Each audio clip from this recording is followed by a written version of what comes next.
Eat my hammer. Go on. Do you want a munch?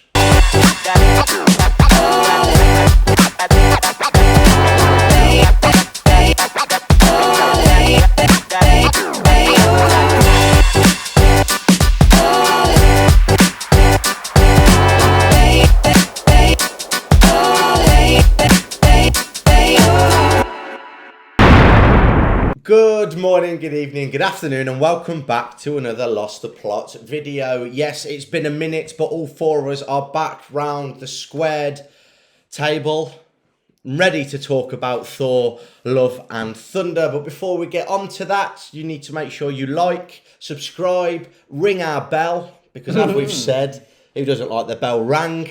And before we get on to Thor, Love and Thunder, James is going to bless us with his unpopular opinion, as always. So, what you got for us? I don't know if you're ready for this one. Okay. I'm not sure how it's going to go down, I'll be honest. Okay. My opinion is that Aldi brand beans are better than Heinz beans. Like, they are so much more superior in every single way. I've never had Aldi beans. Sort your bloody life out, man. Sorry. It's a revelation. That's... In what way? The sauce is better. Keep rolling. They're cheaper. What else do you need out of a can of beans? Oh, we've even got Look at props. Oh, got evidence. Leave them on the table. This isn't sponsored. Just There look are at the other baked glorious. Yeah, there are other brands of baked beans about the place. Not for James. But don't bother buying them because they're shit compared to these ones. All right. I don't know how to react to that really, other than laugh. That's brilliant. I thought you were going to say something that's actually going to offend these. Well, I didn't know. I thought they might have this whole like Heinz superiority thing. I don't know. Oh no, I no. don't care. That's like sauce as well, though. Like I'm not going to buy Heinz tomato ketchup. Don't need to. Bramwell's, Aldi. There are other sauces available. Brands of sauces. I think they're doing ketchup pretty well. I just think the beans fall flat a bit I now. feel like the sauces are better with Heinz, but Yeah. they're not like necessarily worth the extra money. Oh no. Like just Not go. really bothered. Yeah. Don't fuck about with the extra quid or whatever it is. I never thought the nuances of beans would be It's a pretty big deal to a me. To be conversation honest. topic I'd ever be a part of. That's how I found my best mate at uni. Literally Really? walked in. Hayley, you can come in. No, literally, I walked in with like my tub of food, whacked out the can of beans, and Hayes jumps over and she goes, "Hang on, you go Aldi as well? They're better than Heinz, aren't they?" And it was just literally like that moment where we were like, "Did we just become best friends?" Yes, we did. Wow. That was it. Oh, that's brilliant. Well, I think that's the best start to a video we've ever had. You fucking welcome. Well, James, well done. You've knocked that out of the fucking park, dilly. Yeah. Jesus. You're welcome. Right. Moving on with the video. So, like we said, we're here to review the latest Marvel project, Thor, Love and Thunder. And as we always do with our reviews, we are just going to go around the table, starting with Tom for a score out of 10, just to sort of see where we're all sat with the film. It gives us an idea of what we're going to talk about and who's going to focus on the negatives more than the positives. Tom, number out of 10. 7 out of 10 for a film. For a Marvel film, probably a bit higher. Interesting. James? Just because it's been one of the better ones recently for me, 8 out of 10. Nice. I'm a 6.5 out of 10. I don't think it's quite 7, which is like average. I think it's below average. Matt? I'm exactly the same. 6.5 out of 10. Right. Some 0.5. Some 0.5s. I don't think it's bad enough to be a 6, but I don't think it's good enough to be a 7. So it belongs in the no I think man's the world land. needs a better rating system. Yeah, I agree completely. Just out of 20. Isn't it? Yeah. Just up the numbers. Right, so as we said, we're going to talk about the positives and negatives. We'll start with the positives because it is a good film. Okay? We can all agree on that, can't we? Yeah. Thor Love and Thunder is a good film. It's entertaining, and we're going to go in greater depth to why we think so. So we'll start with the positives, and since you gave it the highest score, James, you can start us off. Well, for the first time in about 2 years, it's one of the Marvel films which I'd actually happily go and see again quite recently. Really? Like within recent times, yeah. Why? Like, quite frankly, I'm happy if I never see Multiverse of Madness again. I'm happy Yeah. if I never see No Way Home again. Actually, I'll make it my intent that I never see No Way Home again. I think we knew that already. Eternals, I'm never ever going to watch that again. Just the 3 ones that stand out, to be honest. Yeah. Why? What's so good about it? Well, I like Thor anyway. After Ragnarok, it's Taika Waititi directing it, so most stuff that he does, I'm all about anyway. Mm-hmm. I just actually enjoyed this one. Quite frankly, it was actually It didn't feel like a chore to watch it, whereas the last few have. I get what you're saying. I agree. I feel like the film, to be fair, it is enjoyable. I just sat and enjoyed it and actually had a good time And watching it. going from that for like general audiences, it's like it's probably one of the more accessible, easy going ones that you can pretty much walk into, which is a surprise considering how much time they put into a character like Thor. They were trying to build it up, so you think you'd need all the information, but you kind of don't. Yeah.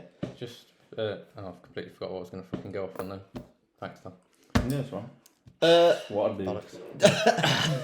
Matt, we won't go to the negatives just yet, so hold your groaning. Give me Yeah. a positive. Give us a positive. The villain is He is fantastic. the biggest positive. He was a standout in every scene. Christian Bale. I loved him. I thought they needed more of him. I thought he's just such an imposing, threatening character with good development as well. Agreed.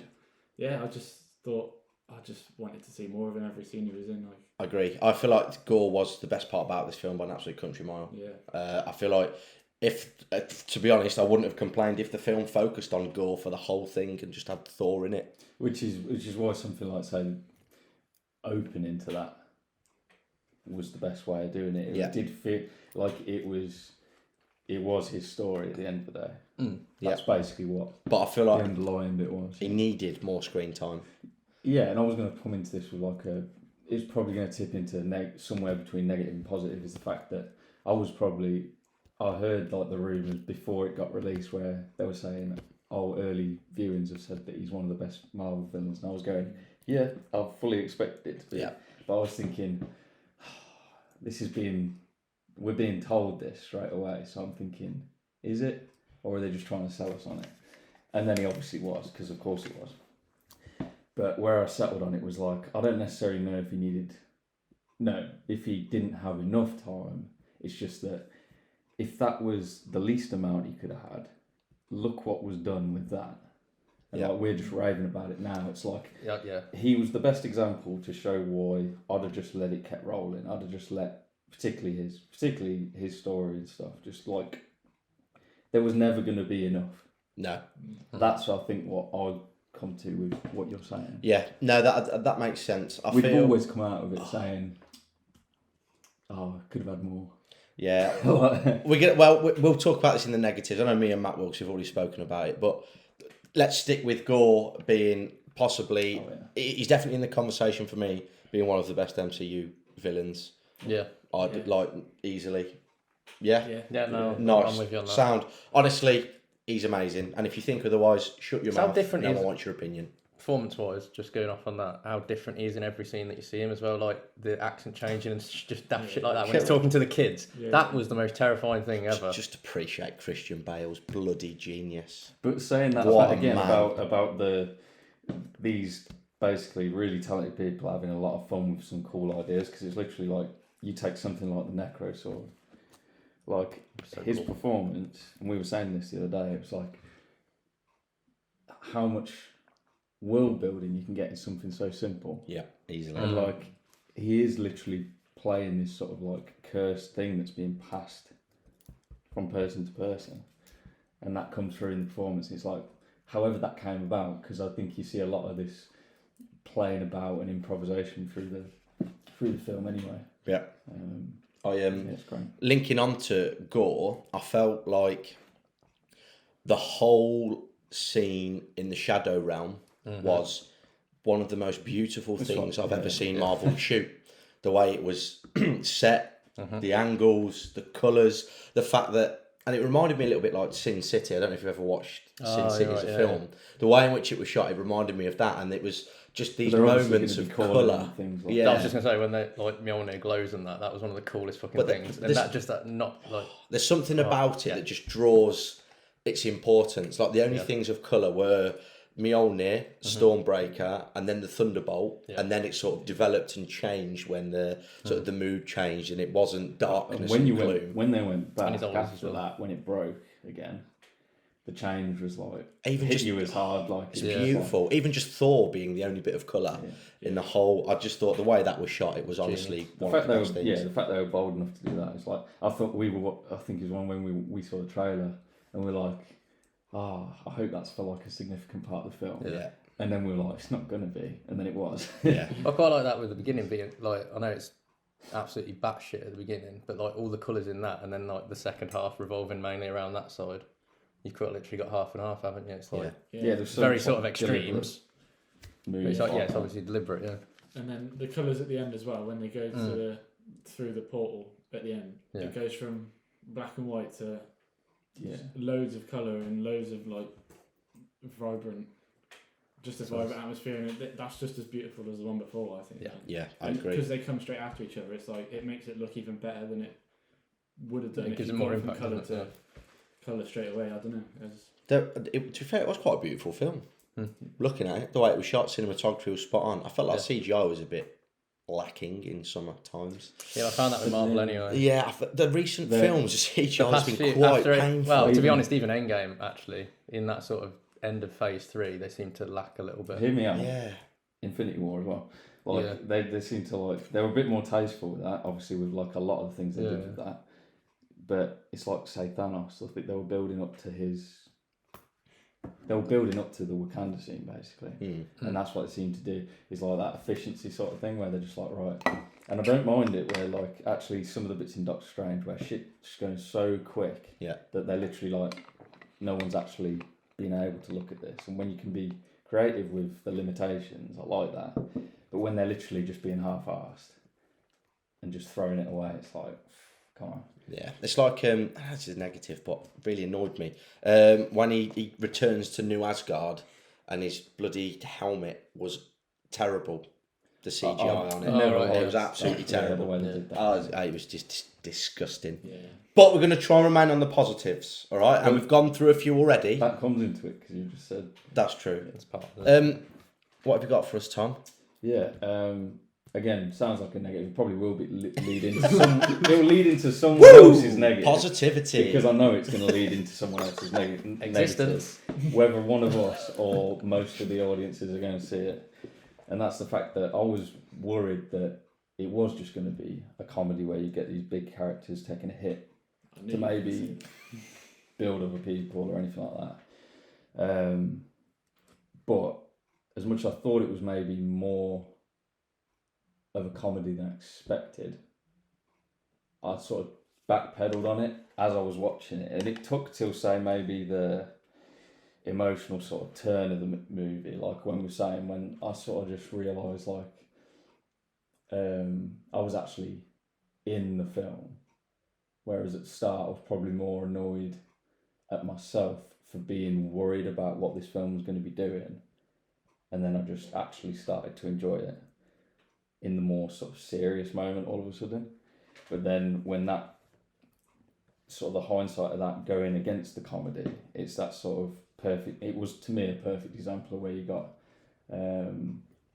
yes, you got sort of fantasy, you got superhero fantasy side of it, but then you've got comedy being those oddly sort of perfect art forms to sort of be like open and just honest and actually kind of like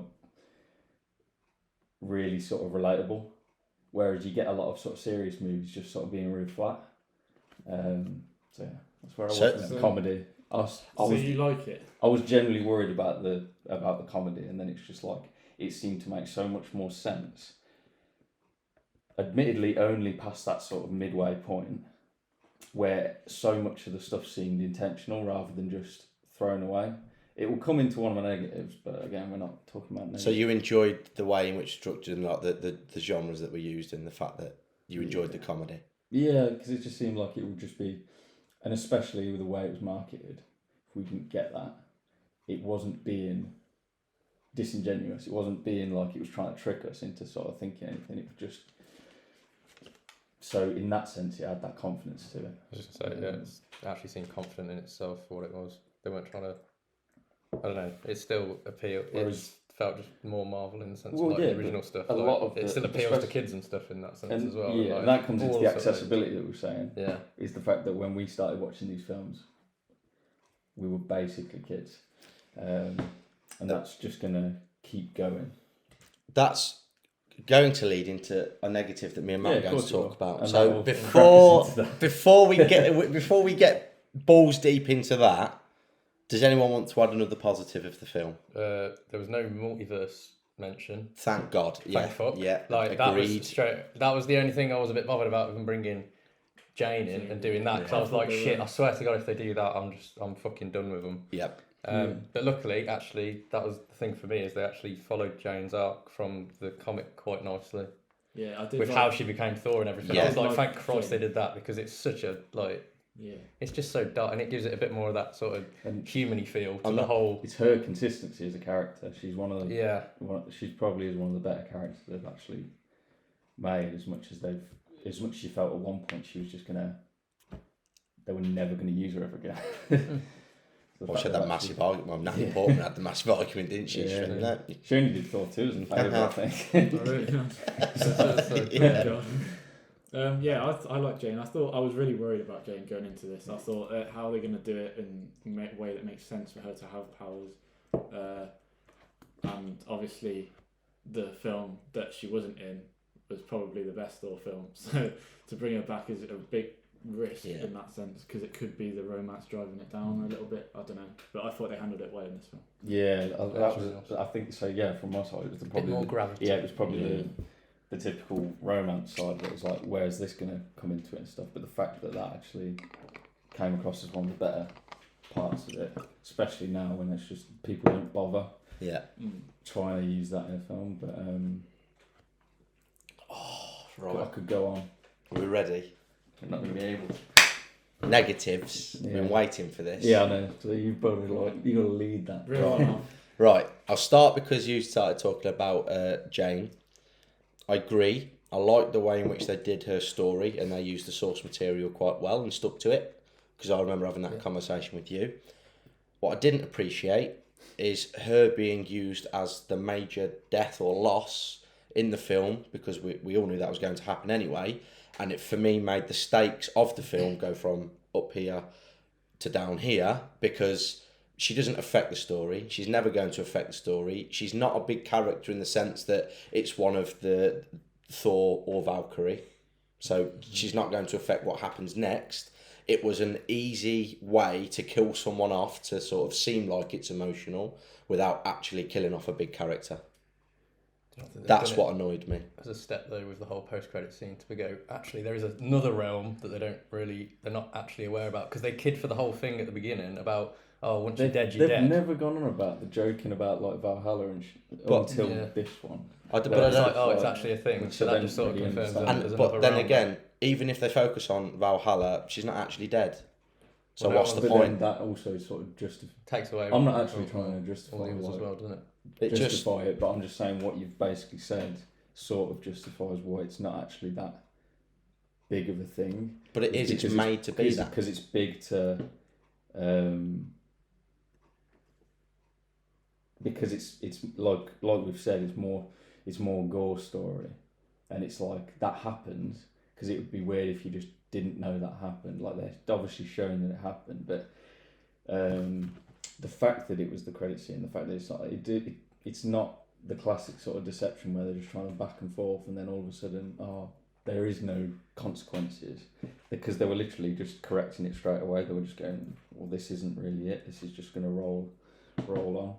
I don't think that's a good thing, because they did 3. I mean, I'm probably not explaining what I mean. 3 fake deaths in this film, and it annoyed me because I was thinking, I was watching the Star Wars sequels then for a second, read the fake deaths. I was just like, if you're gonna commit to a death, I was actually emotionally, I was kind of invested in Korg die. I was like, that's a good point to kill Korg. Yeah, we shit ourselves. And I absolutely. I was happy that twat died. Carry on.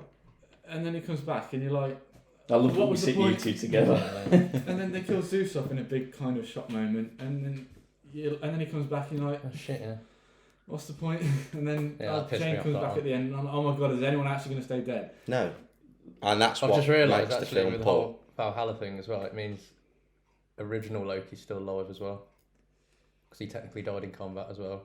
Heimdall's still alive. So they're all, Odin's have sat in the fucking castle as his well. mum, his dad, like literally So all of Frigga's them, all there. they could undo it. It's and stupid. It's annoying because it takes away the emotional Oh shit, yeah, they're all there. scenes of them grieving. This Just is for a slight second. yeah. This is I like agree with those bits. I'm just saying like I'm not trying to make excuses. I'm saying that part of the reasoning sort of matches with one of my kind of negatives where to me it's a film that screams of missing out a lot. Like maybe we were kept from a lot. Don't do it then. Like, Because no, like as in like cut. I don't know what I'm saying. Cut content or something. I don't know what I'm saying. What? But like, Another thing that was poor with this film is the first act is awful because I was worried. there's no consistency. Yeah. It's very chaotic and sporadic, and it doesn't actually properly develop anything. And even when they go to what's it called, Omnipotent City, that's really when everything starts to sort of make sense and flow as one big story, because everything before that was chaotic. Yeah. And you were sat there in the cinema going, why am I spending 5 seconds on Jane, then 5 seconds on Thor, then 5 seconds on Valkyrie, then 5 seconds on Korg talking to a bunch of kids, to this, to that, to that, to this, for everything just to, it was, I didn't like it. I know, I did absolutely shit it. Like starting that first 20 minutes, I was like, oh fuck, is this going to go the way I want it to? Yeah. that's what I said before about I was annoyed at myself being worried. I know that's when I was explaining like what I enjoyed about it, but it took till that, like I say, that emotional turning point. It was basically like when it was like the sort of most cliche moment for it to happen, but it was when Jane admitted to Thor that she was dying, and like it was from then basically when I remember it changing for me. But that's what, from all of that, then when I was actually in the film, that's what was making me question all the stuff I'd just watched and thinking like, oh, this is actually like intentional in terms of like, particularly in terms of their relationship story. It was like the way they're going, because even like dragging out Thor's kind of struggles that he was going through. Obviously he wasn't done at the end of Endgame. He wasn't better. He still had to sort of sort himself out physically, mentally and stuff. But it seemed like I was kind of just feeling odd, the fact that, okay, why are we doing this over and over? Like, it would have been wrong for him to just, oh, he's better now. But at the same time, like, where are you going? Where are you going? Where are you going? This whole first bit, like we're saying, it's helped along by the fact that it felt disjointed. You're literally so uncomfortable. And then when that changes and you realise and it sort of just comes together. But what I'm saying is that was personal for me. I can literally watch it and go, yeah, that's not going to work for literally 80% of the people watching. I get that it felt disjointed, but also it didn't focus on Thor being disjointed to make sense that the chaotic Act 1 matched his disjointed personality. That's what I'm not. If it focused on it, I'm saying it. And like, yeah, if it had more of a focus on it, it makes sense. But in reality, I just thought it was poorly structured and poorly written. Yeah, but those bits that I like wholeheartedly agree with, that is why I'm saying it seems like a movie that's had like chunks, like decidedly chopped out. Poorly, not by the intention of good people though. I'm saying like by the people that wanted to actually be a part of it. It's like the people that just were like, okay, let's make a film, which is what Marvel is, what Disney is. Yeah, and we know that they've always done that with films. I know you've got a negative that I agree with, so do you want to throw it in the ring? Is it about Thor? Yeah. Yeah. Okay, so Thor is one of literally my favourite Marvel character, and I feel like in Endgame and this film, he's not acting like Thor. He's really goofy and annoying and a bit stupid, and it's not. I don't know. It's just he's kind of annoying me a little bit in that sense. It's just like I really liked him in Ragnarok and Infinity War, I feel like in Infinity War he peaked as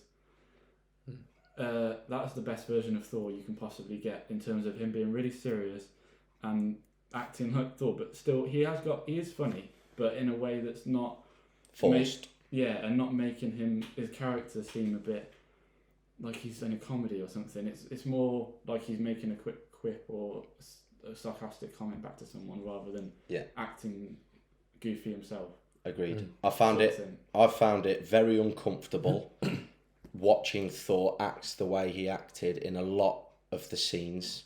The fact of his lack of compassion, his lack of seriousness in scenes, even with Gore, because Gore changed the tone, and when he's on the screen, the actors should match his tone, because he is sinister, he is sadistic, he has got one goal and he'll do anything to achieve it. But I feel like for Thor, everything that he did throughout the film opposed the tone, and the humour felt so forced, and not just with Thor, throughout the whole of the film. Like, Ragnarok was brilliant because it was funny, but it didn't feel as forced in Ragnarok as it did in Love and Thunder. Because I thought there were moments where they were trying to be too funny, especially with Korg. I thought he had far too much screen time in this. Because he was a popular character and everyone enjoyed him. Everyone enjoyed him because any time he was on screen, it was memorable for something that he said. He didn't have long bits of dialogue, he didn't have long bits of screen time, but what he said when it was impactful and it was funny. Whereas in this film, the humour was forced, he had far too much screen time, and when he died, I was thanking the heavens because I thought he wouldn't be talking again. He said far too much, and I thought hopefully the tone then might shift a little bit to actually match what Gore was bringing to the table. It didn't change, did it? No, it didn't. Valkyrie's another one that's exactly the same. Valkyrie had so many stupid one-liners, and I liked her in Ragnarok, and I didn't like her in this film. Yeah, I feel like they didn't use it to a full sort of what they could have done at all. Agreed. I love Valkyrie a bit. And I think, obviously, especially with characters like that, they're the ones where they've just went, no, we don't need your bit that much. So you probably had a bigger role. Yeah, they underused it. Well, like I said, if they cut she was just out, kind of like watching everything going on. Like, the scene where they kidnap all of the kids. I'm not being funny. Thor. I've never been more taken out of a Marvel movie, I don't think, than when Thor turned around to Jane and made a joke about their love relationship just after all the parents are like screaming and crying and begging for their kids to come back. I was like, Thor wouldn't do that. Yeah. He's like, he just has no care in the world that all of the Asgard children have gone, and Heimdall's son that he cares about. Say that, even in the hall where he's talking to all of the parents saying, we're going to do this, we're going to stick together, blah, blah, blah, blah, and then just says something stupid and does something stupid. I just think that isn't Thor. Yeah, he can be funny, he can be a tit, but also he's serious at the right moments, and he is... Like, even in Endgame, the gravity of the situation. Even in Endgame, he understood the gravity of the situations. Like Thanos, he wasn't laughing and joking and taking the piss. No. He was serious because that's what was going on. Whereas this, he just misread every situation. It's that bit where he first, carrying on from the Hall bit, actually, when he first does the vision thing with, is it Axel? Yes. And when the way he's talking to the kids then, actually, that was weird watching that bit. Yeah. The way he was with them, actually. I remember thinking, oh, this is just a bit odd. This doesn't feel right. So now I hadn't thought of it, but now you've brought it up. I thought that was going to be one of the first breaks where all of a sudden he's not in front of his mates and he's literally in his kids, and he literally breaks in front of the kids, and they're the ones that end up sort of like leveling him out, and he's like, oh shit, I need to actually be an adult sort of thing. Yeah, that would have been cool. But he carried on with weirdness. It was a bit weird, actually.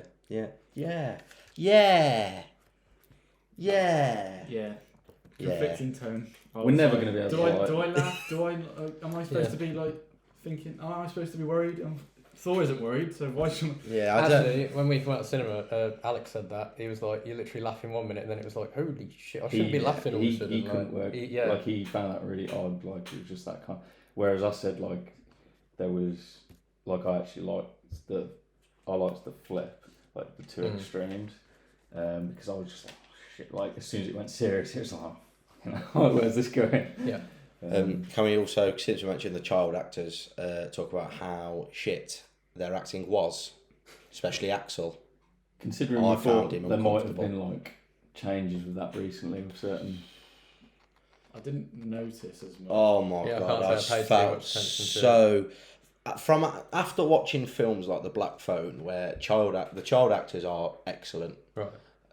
From going to watching that to this, I'm just like, oh, it's really painful because it just feels the acting feels forced. I don't expect kid actors. I'll be honest with you. Neither do I. But then don't incorporate them in the film. Yeah, Like, don't do it. I heard that they used a lot of the actors' kids as those kids. Oh, I heard Christian Bale's kid was one of them. I thought Taika's was Gore's daughter because, especially at the end, I think you're right. They're chatting away. Yeah. I was like, it just seems like the two of them speaking. Like, Yeah, I didn't mind her, to be fair. Well, She yeah, was alright. and she had more That was a nice little bit. important. That's nice. Isn't Yeah, it? Just, that nice. I like the ending nice, yeah. where it's just them two and he's sort of being a dad. He's found his sort Gives him of something. his purpose. Yeah. I didn't mind that because I thought, okay, we know where he's going now.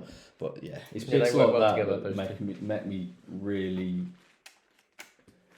confident that like massive amounts were hacked away because that seems so right, and you got the story and it's like, okay, I've got the chunks of the story. Where were these other bits that actually met them together? Yeah. I've got one more thing I want to talk about. Zeus's accent was embarrassingly bad, and so was Hercules' accent. Hercules looks shit. Mate, the casting choice. The casting choice of Hercules, I was like, I couldn't. I don't even know who the fuck it is. what are you doing? Has anyone seen Ted Lasso? Nope. So he's a main character in that, and I'm just like, I'm not sure. Oh right, okay. But the act. I thought they were going to pick like an unknown sort of thing, like. I just found it a little bit I embarrassing. I don't give a fuck about Hercules, I'll be honest. They wasted Russell Crowe in this film so badly by putting a lisp on Zeus. But he just goes, what? He just walks in and he's like, he's got that sort of like soft Australian accent that he normally has. I say soft in the sense where it's not a harsh Australian accent, but it's like he's not got a soft voice, but... We did say about this, if they'd if come in and he was still Aussie, everyone would have been like, why is Zeus fucking Aussie? So it's like, fair play for at least giving it a go. Especially British people, we find accents funny anyway, and now it's getting to the point now where people accept that accents are just funny to each other again. If you everyone thinks thing they're is, worried though, about it. But if you're trying to make Zeus funny, like they were obviously trying to do, give him a fucking Australian accent. I would be pissing myself if he turned round in his like his New Zealand accent or his Australian accent, can't remember where it's from, and just started talking. That'd be a lot better than hello everybody. Yeah. You like my wife? It literally seemed like a Borat. It did. King of the castle, king of the have a chair. I hated it. I was really looking That was forward bang to on, that. Zeus. That was bang on, mate. I thoroughly And enjoyed then you that. got holy. That's all right, I didn't die, it's fine. Yeah. So, you Got impaled with a lightning bolt, I one of the most powerful I weapons. do wish they'd have fucking just let him actually die. That would have been fucking But brilliant. it just seems like a waste. It just seems everything that I've done was just a waste. If you can't die, why even attempt it? No. No, it's bullshit. Before we wrap it up, I thought we've discussed quite a lot actually. Does anyone want to add anything, positive, negative, anything about the film? Too much Guns N' Roses in the soundtrack. I knew you were going to say that. I knew Piss it. off. I've got one.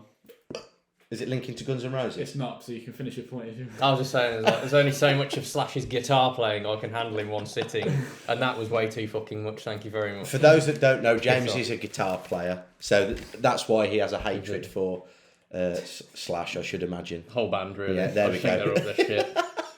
Love it. Matt? There was a love triangle in this film between Thor's hammers. What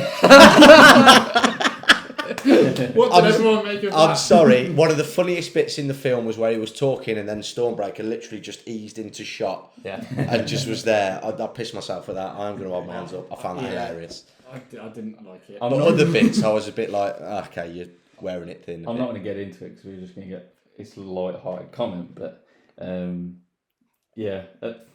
just glad by now that they've actually established the sort of semi-sentience of the hammers. Yeah, because we always say about this, actually.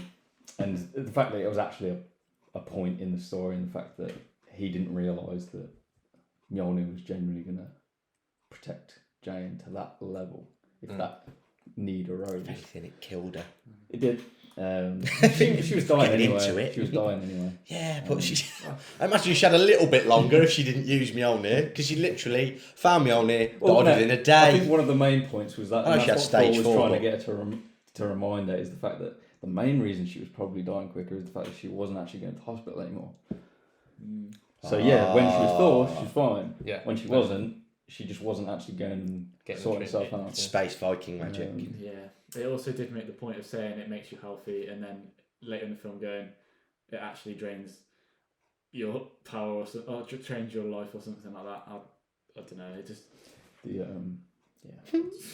I mean, it's a bias for me, which probably explains my sort of positivity towards it.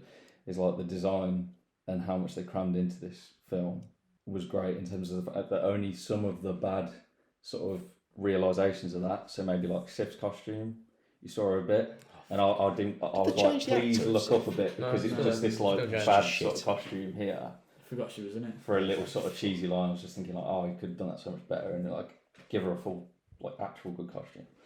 But I mean, she's another fake death as well. That's 4.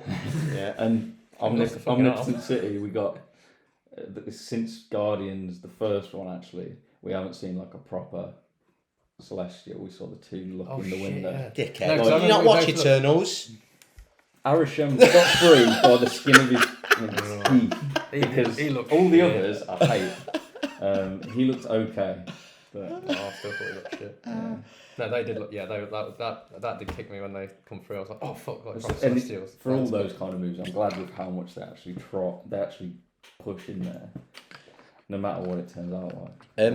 We're going to wrap it up there. I'll say we've talked about quite a lot. That was quite good actually. Opposing views. Me and James are going to have a scrap after this, I should imagine, about Korg. We're going to remove the heavy object. Well, he's got an hammer. Yeah. I'll get my hammer out. Wink. Before we finish, make sure you like, subscribe and ring James's bell.